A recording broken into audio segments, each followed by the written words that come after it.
All right, we're going to talk about circles. So circles are all points that are equidistant r from a center point. So r is our radius. We need to understand that we have a radius in a circle and we have that center point. Okay, so this is the equation for a circle.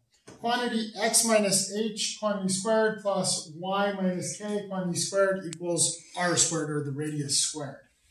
Okay, so hk is my center. So I have a center of hk and I have a radius of r. All right, so here's our first example here. It says, example 1, I have a center of -4, 3 and a radius of 4. Can I come up with the equation for that circle? Okay, so here's my equation. So all I'm going to do is plug in my center point. So this becomes x minus a -4 quantity squared plus y minus 3 quantity squared equals 4 squared. Now, a lot of this you're probably going to be able to do in one step. That's fine.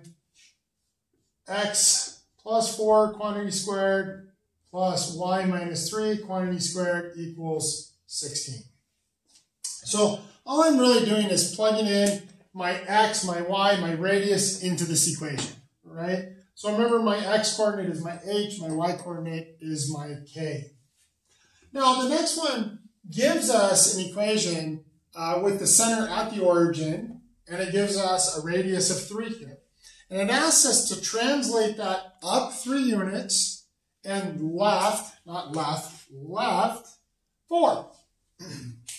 So understand that up is positive when we're talking about y's, left is negative. So this becomes, all I'm doing is when I'm translating, I'm just moving that center.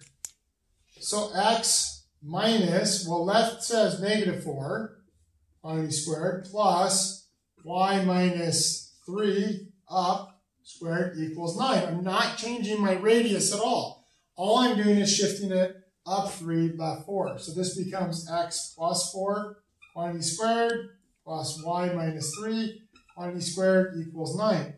So when we're translating or we're talking about our center, it's really looking at the opposite value in there. What value is going to make that 0? That's where our center is. So that's translating up 3, left 4. Now, I'm given an equation. I need to find my center and my radius. Well, to find my center, all I'm going to do is what value makes each of these 0? So what value of x makes x minus 16 0? Well, that's 16. What value of y makes this 0? -9. If I don't know, just set them equal to 0 and solve.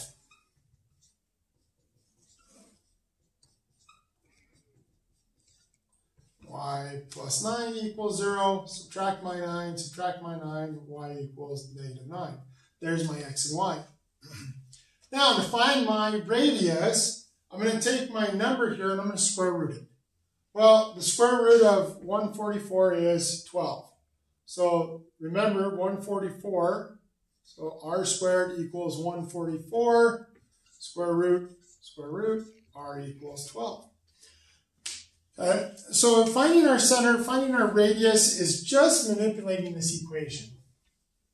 Now, the next piece here is talking about graphing. I am not very good at drawing curves and graphs, as many of you know. So mine tend to end up looking like squircles. But we're going to get the idea of what it looks like. So the first thing I want to know is I want to know my center. Okay? So my center and my radius. These are key information for this. So when I'm looking at my center here, what makes that 0? Well, that's -1. What makes that 0? +3. So my radius is the square root of 25, or my radius is going to be 5. So when I'm graphing, the first thing I want to do, plot my center. -1, +3. There's my center. Now this is where it tends to cause me to well, after this. So the next thing is I'm going to use my radius. So my radius, remember, everything is a radius of 5. It's all equal distance from that. So I'm going to go up 5, down 5, left 5, right 5. So I'm going to go up 5, 1, 2, 3, 4, 5. And I did draw this. Normally I'd have graph paper. I'm going to go down 5, 1, 2, 3, 4, 5. I'm going to go left 5, 1, 2, 3, 4, 5. I'm going to go right 5, 1, 2, 3, 4, 5. Okay, so there's my 4 points on the outer piece. This is why I tend to end up being more of a squircle.